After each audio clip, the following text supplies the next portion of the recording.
Welcome back दोस्तों। आज की इस वीडियो में हम ऑटोमेटिक गाड़ी या मशीन चलाने का तरीका सीखेंगे। दोस्तों, ऑटोमेटिक गाड़ी या मशीन का क्या मतलब है? दोस्तों, किसी भी गाड़ी या मशीन के मतलब जब हम ऑटो की बात करते हैं, ऑटोमेटिक की बात करते हैं, तो उसका मतलब ये है कि ये गाड़ी या मशीन क्लच के बगैर इसके गियर लगते हैं। यानी कि जो जो जिस गाड़ी के जो गियर हैं वो क्लच के बगैर लगते हैं, उसको हम ऑटोमेटिक गाड़ी या मशीन कहते हैं। जो हैवी मशीनें वो ज़्यादातर जितनी भी मशीनें बड़ी हैं, मशीनें जितनी भी हैं, एक्सकेवेटर मशीन है, व्हील लोडर है, जो ज़्यादा जो मशीनें नए मॉडल की मशीनें जो हैं, ये सारी ऑटोमेटिक है। और छोटी गाड़ियों में भी बाज़ गाड़ियाँ ऑटोमेटिक है और बाज़ मैनुअल है। जो मैनुअल गाड़ी होती है उसमें क्लच होता है। आप सबसे पहले क्लच दबाते हैं और उसके बाद आप गियर तब्दील करते हैं या ब्रेक का इस्तेमाल करते हैं। तो और जो ऑटोमेटिक गाड़ी होती है उसमें क्लच नहीं होता, उसके जो गियर होते हैं, गियर नहीं बल्कि उसमें जो ऑटोमेटिक गाड़ी होती है उसमें गियर की जगह उसको ट्रांसमिशन कहते हैं। जो बड़ी गाड़ियाँ होती हैं, जो मशीनें, हैवी मशीनें, एक्सकेवेटर मशीन, व्हील लोडर, उनमें भी गियर की जगह ट्रांसमिशन होता है। तो जो छोटी गाड़ी होती है उसमें ये जो दरमियान में लीवर होता है, जब इसको गियर लीवर या ज़ाहिर है आप इसको गियर लीवर ही हम तो कहेंगे, लेकिन इसको ट्रांसमिशन लीवर भी कहते हैं। अच्छा, जो हैवी मशीनें होती हैं उनमें आप स्टीयरिंग के दाएं या बाएं जानब देखें तो एक लीवर होता है, उसको ट्रांसमिशन लीवर या आमतौर पे जो जिसको आम ज़ुबान में हम गियर लीवर ही समझते हैं। तो उस पे जो बड़ी गाड़ियाँ होती हैं उसके अगर आप पोजीशन देखें तो ऊपर वो उसमें लिखा होगा FNR, यानी कि फॉरवर्ड, न्यूट्रल और रिवर्स। ये स्टीयरिंग के दाएं या बाएं जानब आमतौर पे एक्सकवेटर मशीन, व्हील लोडर और इस तरह की जो मशीनें हैं उसके वो लगा होगा। अच्छा, छोटी गाड़ी है या बड़ी गाड़ी, उसमें तकरीबन बुनियादी जो ट्रांसमिशन के जो फंक्शन हैं या उसके जो उसूल हैं वो तकरीबन एक तरह की हैं। दुनिया की कोई भी जो ऑटोमेटिक गाड़ी है उसमें क्लच नहीं होता। और एक चीज़ ज़हन में रखें कि कोई भी एक्सकवेटर मशीन हो, व्हील लोडर हो, कार हो, या इसके अलावा जो दूसरी जो गाड़ियाँ हैं, बड़े ट्रक्स भी कई हैं जिनमें ऑटोमेटिक गियर या ट्रांसमिशन होते हैं, तो इनका जो तरीक़ेकार है वो तकरीबन एक जैसा ही है। दोस्तों, अगर आप किसी भी कार के डैशबोर्ड में बैठे हैं तो आपको अगर इस तरह का कोई गियर नज़र आए तो उस पे चंद जो चीज़ें लिखी हुई हैं वो आप समझ लें, हैं आसान ही, आप ख़ुद भी एक अंदाज़े से उसको वो देख सकते हैं। इस तरह अगर इस तरह का कोई गियर होगा तो उस पे वो लिखा होगा सबसे पहले P जिसका मतलब है पार्किंग, उसके बाद R रिवर्स, N न्यूट्रल और D का मतलब होता है ड्राइव, और इसके अलावा S का मतलब होता है सपोर्ट मूड, L का मतलब होता है लो गियर या लो मूड, और इसके अलावा अगर D1, D2 या D3 लिखा होगा तो उसका मतलब होगा पहला, दूसरा या तीसरा गियर। इस तरह की चीज़ें लिखी होती हैं। कुछ के जो गियर लीवर होते हैं उसमें अगर कुछ और फंक्शन लिखे हों तो उसके साथ आप एक अंदाज़े से आप कर सकते हैं कि उसमें क्या लिखा हुआ है। फ़र्ज़ करें कुछ जो गाड़ियाँ हैं उसका S लिखा होता है, इसका मतलब सपोर्ट मोड। कुछ गाड़ियों में S नहीं लिखा होता, कुछ गाड़ियों में L नहीं लिखा होता। L का मतलब होता है लो मोड।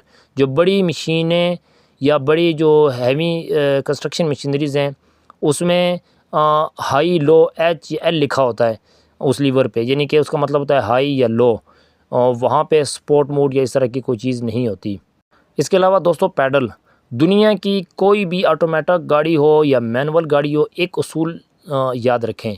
दुनिया की कोई भी गाड़ी, कोई भी मैनुअल हो या ऑटोमेटिक हो, चाहे वो मशीन है, चाहे वो गाड़ी है, चाहे वो ट्रक है, उसमें आपके जो पाँव हैं हमेशा दाएं तरफ रेस होगी। हमेशा, कोई भी गाड़ी, कोई भी मशीन, ये पूछने की ज़रूरत ही नहीं है, दाएं तरफ रेस होगी और उसके बिल्कुल साथ ब्रेक होगी। ये दो चीज़ें हर गाड़ी में, कोई भी गाड़ी है, चाहे वो मोटरसाइकिल है, चाहे वो कार है, चाहे एक्सकवेटर मशीन है, व्हील लोडर है या क्रेन है या जो भी है, ये चीज़ें लाजमी है, ये मस्ट हैं। इसके बगैर किसी भी गाड़ी का तसव्वुर ही मुमकिन नहीं है।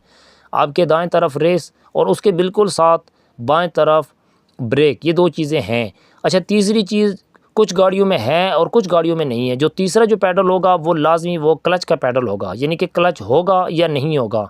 अगर वो मैनुअल गाड़ी है तो क्लच होगा, अगर मैनुअल गाड़ी नहीं है, ऑटोमेटिक है, तो उसमें क्लच नहीं होगा। लेकिन ये दो चीज़ें आपको पूछने की ज़रूरत ही नहीं है। आपके दाएं तरफ रेस है और बाएं तरफ आपकी ब्रेक है।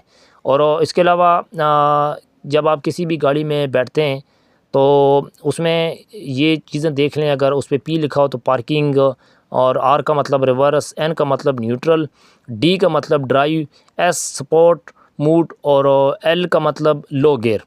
और अगर आप हैवी मशीन में बैठे हैं तो वहाँ FNR फॉरवर्ड मतलब आगे, न्यूट्रल दरमियान में हमेशा होता है, और पीछे आप उस लीवर को करेंगे तो रिवर्स।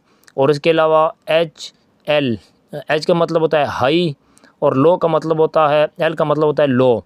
हमेशा हाई मैदानी और हमारे इलाके में आप हाई गियर लगा के उस पर ड्राइविंग करेंगे, और उतराई या चढ़ाई में हमेशा लो मूड में मशीन या गाड़ी को करेंगे।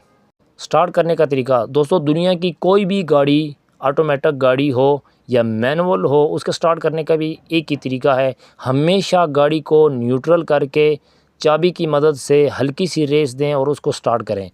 चाहे आपके पास बाइक है, चाहे आपके पास कार है, या एक्सकेवेटर मशीन है, या व्हील लोडर है, स्टार्ट करने का एक ही तरीका है, न्यूट्रल करें, हल्की सी रेस दें, चाबी की मदद से मशीन, गाड़ी या मोटरसाइकिल को स्टार्ट करें।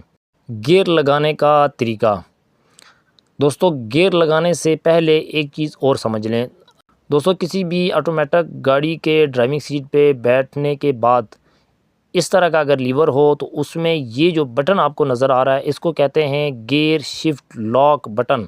गियर शिफ्ट लॉक बटन, इस बटन का काम क्या है? इस बटन का काम ये है कि कुछ जो गियर होते हैं इस बटन को दबाए बगैर नहीं लगते। फ़र्ज़ करें आपकी गाड़ी, इसमें कौन से गियर नहीं लगते? इसमें रिवर्स गियर और लो जो गियर है वो इसके बगैर नहीं लगता। और गियर लगाने का क्या तरीका है? गियर लगाने का तरीका, फ़र्ज़ करें आपकी गाड़ी पार्किंग मूड में है, मैं कार की बात कर रहा हूँ जो छोटी गाड़ी है। फ़र्ज़ करें आपकी गाड़ी पार्किंग मूड में है, सबसे पहले आप ब्रेक दबाएंगे, ब्रेक दबाने के बाद गियर शिफ्ट लॉक बटन दबा के और आप गाड़ी को रिवर्स मूड में करेंगे। उसके बाद गियर शिफ्ट लॉक बटन छोड़ दें। क्यों छोड़ दें? अगर आप नहीं छोड़ेंगे तो चूँकि आप गियर शिफ्ट लॉक बटन दबा के आप गाड़ी लो मूड में भी कर सकते हैं, हो सकता है आप उसको पीछे धकेलते लो मूड में कर दें गियर को, इसलिए आप गियर शिफ्ट लॉक बटन छोड़ दें। आप गाड़ी को न्यूट्रल करें, न्यूट्रल के बाद ड्राइविंग मूड में कर दें। उसके बाद लो मूड में गाड़ी नहीं जाएगी। लो मूड में करने के लिए फिर से गियर शिफ्ट लॉक बटन दबाना पड़ता है। तो उसके बाद न्यूट्रल करने के लिए भी यही तरीका है कि आप गियर शिफ्ट लॉक बटन न दबाएं, बग़ैर दबाए आप उसको न्यूट्रल करें। न्यूट्रल करने के बाद फिर गियर शिफ्ट लॉक बटन दबा के फिर आप रिवर्स मूड में करें। अच्छा, उसके बाद दोस्तों ये जो सुर्ख रंग का आपको बटन नज़र आ रहा है, इसको कहते हैं gear shift lock release button. फ़र्ज़ करें आपकी गाड़ी बंद हो गई है और गियर शिफ्ट लॉक बटन काम नहीं करना, फिर इस बटन को दबा के आप गियर जो होगा उसको आप रिलीज़ करेंगे, न्यूट्रल मूड में करेंगे। दोस्तों आखिरी बात, हमेशा बारिश में गाड़ी एहतियात से चलाएं, ब्रेक का इस्तेमाल एहतियात से करें, इशारों का इस्तेमाल सोच समझ के करें। जो इशारे होते हैं वो काफ़ी ज़रूरी होते हैं। आप दाएं मुड़ रहे हैं या बाएं मुड़ रहे हैं या गाड़ी रोक रहे हैं या डबल इशारे हैं, उनका इस्तेमाल सोच समझ के करें, क्योंकि आपके पीछे जो ट्रैफिक होती है वो आपके लगाए हुए इशारों पे अमल करके ही वो ओवरटेक करती है या रोकती है या दाएं बाएं होती है। इस चीज़ को जहन में रखें। अल्लाह आपका हामी और नासर हो। अल्लाह नेगेबान।